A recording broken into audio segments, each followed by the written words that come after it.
Welcome!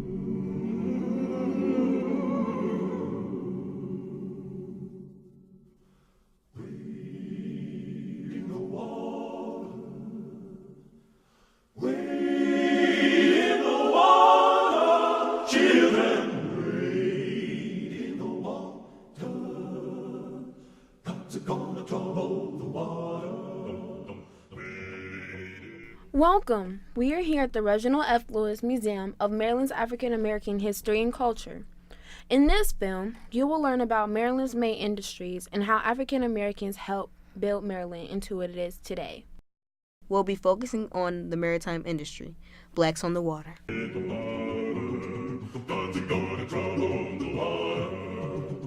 Caulking is the process that stops a boat from sinking.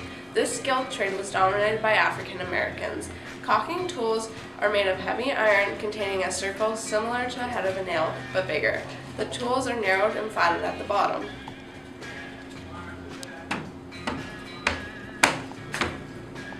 All these little circles, they still use on our ships today. You're looking at something like this that they're putting in here.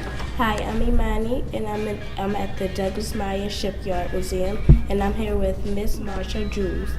And I'm going to ask you some questions. Is that okay? It's great. Thank you very much for visiting us.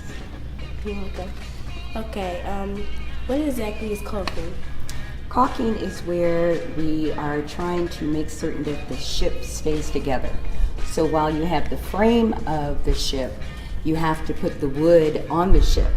And in order for it to stay, we fill it with a fiber. And once that's done, then we actually go in and seal it. So caulking is making certain that it is sealant. The sealant in these fibers are going to be certain that they fill all the holes, and they keep it so that water won't penetrate the seams of the ship where you've put the boards. Was it hard work? It was very hard work. On a day like today, it's 100 degrees. Can you imagine standing outside and using a mallet and a caulking tool to stand outside? And I think some of the students have done it, where you had to put the fabric into the hole, into the seam, and stand there and do this for ships all day. So the mallet's pretty heavy. This is basically steel.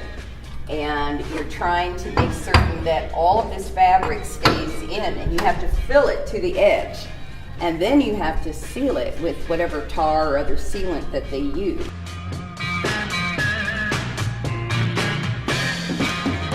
For several years, the Chesapeake Bay has been famous for its seafood gathering. Tonguing is one of the oldest ways to gather seafood, as is the ancient technique of wading in. In the early 1900s, black watermen used to work on water by tonguing oysters. Tonguing requires real muscle work to move and lift these heavy tongues. Watermen worked for long hours a day in any type of weather condition. We have a special guest with us today. She is an artist who makes quotes that document history and things that have happened in time. Today we would like to welcome Dr. Joan M. Gaither. Thank you very much. By us doing this project and gathering information about, back in the day information, we also learned that tonguing occurred in all the months that had the R. So September, October, November, December, January, February, March. So yeah, like you said, it wasn't just the summer season. Exactly, because that's what I thought initially. I think about when I eat oysters and all that sort of stuff, but I just couldn't imagine with the river and the bay frozen over, but they just dug a little hole right through it and they did that.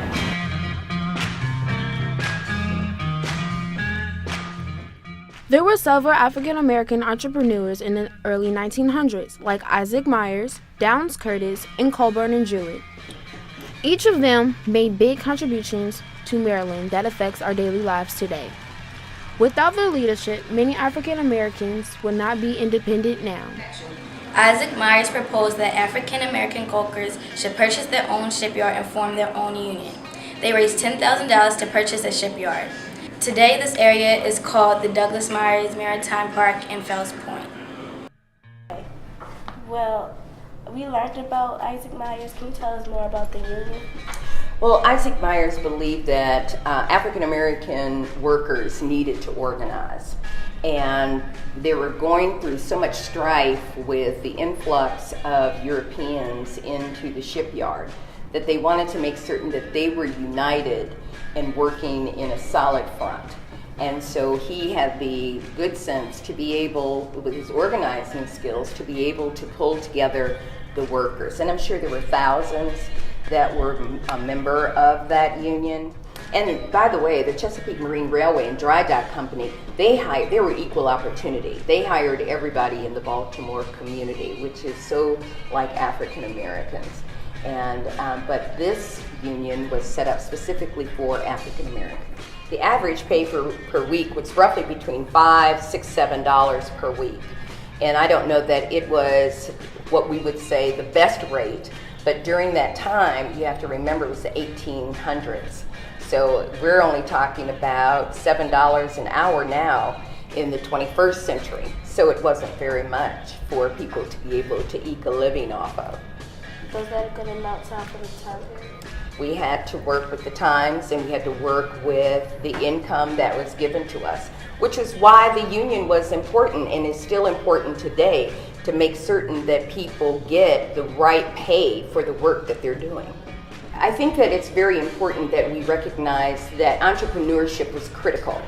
And these 15 men, the founders of the Chesapeake Marine Railway and Dry Dock Company, had the vision and the intestinal fortitude to make certain that we were taking care of our own families and not being relegated where other people were controlling our lives. Another successful entrepreneur was Downs Curtis, an important African American sailmaker who worked on the Chesapeake Bay. He was a sailmaker who attached boat rope and made cringles. As a young boy, Downs Curtis had a love for racing sailboats. Driven by his passion, he learned how to make his own sail under the apprenticeship of his employer. After the death of his employer, Downs Curtis purchased the sail shop and became the first African American on the Eastern Shore to make sails.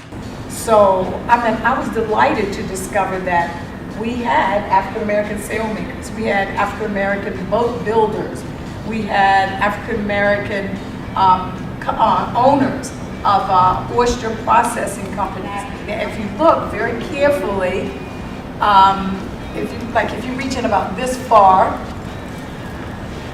see where it says 65? It's the 65 miles an hour or cruising speed out there. Just to the other side of that, can you see Downs and Albert Curtis? See that, Downs and Albert Curtis? Okay, so they were brothers, and I want you to know that I had the pleasure of meeting their sister, Mrs. Washington, who now lives on the Eastern Shore. Hi, I'm Chloe, and we're here at Downtown Sailing. We're sailing on the harbor right now with our instructor, Gabe. We're going to ask him some questions for our film, Ripple in Time. Is sailboat racing still popular in Maryland today? I would think so. For a while, for example, like during the 90s and 80s, it really dropped in popularity. But I would say that sailboat racing is actually coming back. Especially sailing smaller boats, boats even smaller than this, called dinghies. Two-person boats. They're actually really gaining popularity. And I think a lot of people are getting into the sport. Are there differences in the sails? Yes, for example, these white sails right here, they're called Dacron sails. That fiber that constitutes the sail is called Dacron. It's like saying polyester or nylon or something like that. And then also their sails, if you notice that these are cloth sails, essentially, they're soft, like you can bend them. There are also sails that are hard sails, right, where it's actually just a vertical wing, much like an airplane wing. And then sails can also be made out of a lot of different materials. For example, Kevlar, the stuff they make bulletproof vests out of, can be used to make sails. Also, carbon, like carbon fiber, stuff they make race cars out of, and boats actually. can also be made as sails. So yeah, it really depends on like the application and what kind of sailing you're trying to do. But sails can be made out of a lot of different things. Are there many black sailors in our community today? That's a really interesting question. If you look, for example, at the Downtown Sailing Center, there are plenty of black instructors, black sailors, and really it's an incredibly diverse organization. But for example, if I was in Newport, Rhode Island for a regatta last weekend, and I'm pretty sure I was the darkest person there, and there was about 500 sailors. So like it really depends on where you go. For example, in the Caribbean, there are a lot of black sailors, but in terms of like the East Coast and whatnot, it's a predominantly white sport.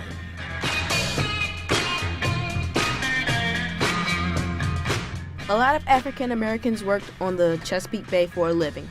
An example of the jobs done on the bay is crab picking, which was a long process. Colborne & Jewett was the largest black-owned oyster packing house on the Eastern Shore. The business closed down around 1946, but the landmark still exists today. Shucking and packing is considered the very important part of the maritime industry. Shucking is breaking open the shell to get the flesh inside. In packing houses, employees will shuck and pick the crab and put them in small containers. My name is Morgan Ely, and we're here at the Reginald F. Museum of Maryland's African American History and Culture. And we're here with our special guest, Ms. Holmes. How are you, Ms. Holmes? And I have a few questions today for our interview. Okay, this is a crab knife because it's heavy. And sometimes, if a crab gets poor, you can use a clam knife to pick it. This is what you chuck clams with. But sometimes I put it, because this is more round and you can get that lumpy like better. This is pointed, but it's heavy. You crack the skull. See how heavy that is? Now feel this. There's a big difference there. Also, we learned that they used to have like a chalkboard and they used to put tallies down for the system. When you get 5, they put down 4 lines, just like that. And the 5th one that goes off like that, that means you got 5 pounds. You got 5 pounds. And what was your average of picking crabs? So how many crabs did you pick per day? Oh, right now, I'll pick 30. I can pick 30, 40 pounds. All depends on the crab. It's a good crab. But if they're bad, sometimes you don't get no more than 20-some pounds. In the winter time, in the summer, like this crab is pretty good. What age did you start crab picking? Around 12, 13, I started cracking claws. You don't pick crab. They didn't let us pick crab. They let us crack claws. And at that time, they was paying about 25 or 30 cents for a container, fill the container to 1 pound. And now the price is about $2.50, so it ain't moved too far.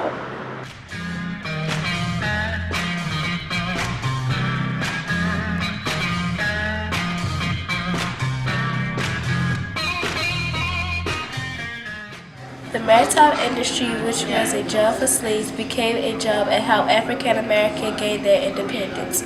The seafood industry is still a staple in Maryland's culture today.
thank the Reginald F. Museum of Maryland African American History and Culture for giving us the opportunity to make this film. Thank you for watching.